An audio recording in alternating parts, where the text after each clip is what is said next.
ہوں اسکر چودھری. آج ایک خوشی کی خبر آپ کے سامنے رکھنا چاہتا ہوں کہ چلیں کفر ٹوٹا خدا خدا کر کے ہزارہ صبح کے حوالے سے ایک بیٹھک ہوئی ہے پارلیمنٹ ہاؤس میں، جس میں ہزارہ تحریک کے سردار یوسف صاحب نے ناشتے کے اوپر دعوت دی تھی، جس میں مسلم لیگ نون کے مرزا جاوید عباسی، پاکستان تحریک انصاف کے علی خان چدون، عظما ریاض چدون اور ڈاکٹر سجاد اوان، ملک آفرین اور جمعیت علماء اسلام کے سینیٹر طلحہ، جس کے اوپر غور ہوا.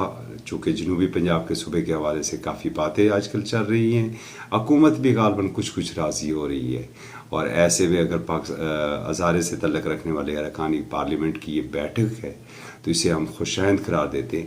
تاہم مایوس کن بات اس میں یہ بھی ہے کہ دوسرے جو فرزندان ہزارہ ہیں، جس میں وفاقی وزیر ہیں توانائی عمر ایوب خان، وہ اس میں موجود نہیں تھے. پریس نواز علائی جو تھے وہ بھی موجود نہیں تھے. اسی طریقے سے سینیٹر بیرسٹر جاوید ہیں، سینیٹر جنرل صلاح الدین ترمزی ہیں، وفاقی وزیر پارلیمانی امور سینیٹر اعظم سواتی تھے، اور پیر صابر شاہ اور سینیٹر سمینا عابد جو ہے وہ اس بیٹھک میں شریک نہیں ہوئی. ناظرین، اس وقت اگر ہم غور کریں تو یہ وہ بہترین وقت ہے کہ جس وقت ہزارے کے 1 کروڑ عوام کی نمائندگی رکھنے والے یہ اراکین پارلیمنٹ ہزارے کو ایک پہچان دینے کی، ایک صوبے کی پہچان دینے کے لیے کم از کم کسی نہ کسی اسٹیج تک جا سکتے ہیں. اور اس کے لیے جو سب سے زیادہ ضرورت ہے وہ فعل کی ضرورت ہے. اگر 1 کروڑ ہزارے وال اگر اپنی پہچان کے لیے اپنے ان پارلیمنٹرین کے اوپر دباؤ ڈالیں تو وہ وقت دور نہیں ہے جب ہزارے کے لوگوں کو بھی ایک صوبے کے طور پر ایک پہچان مل سکے.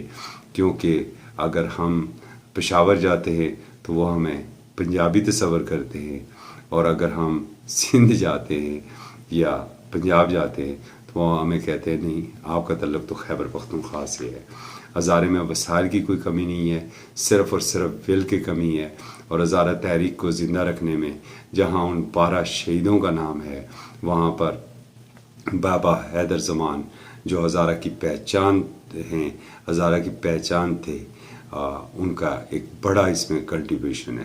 اس وقت ضرورت اس عمل کی ہے کہ تمام پارلیمنٹرین کو چاہیے کہ وہ ایک پیج پر آئیں اور ایک پیج پر اپنی سیاسی جماعتوں میں رہتے ہوئے ہزارہ تحریک کے لیے، ہزارہ صوبے کے لیے، اگر وہ ہزارہ تحریک کے جھنڈے تلے نہیں بھی آنا چاہتے ہیں تو ہزارہ صوبے کی ڈیمانڈ کے لیے کم از کم انہیں ایک موقف اپنانا ہوگا.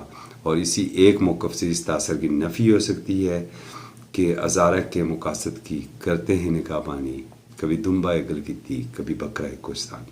اجازت دیجیے، اللہ حافظ.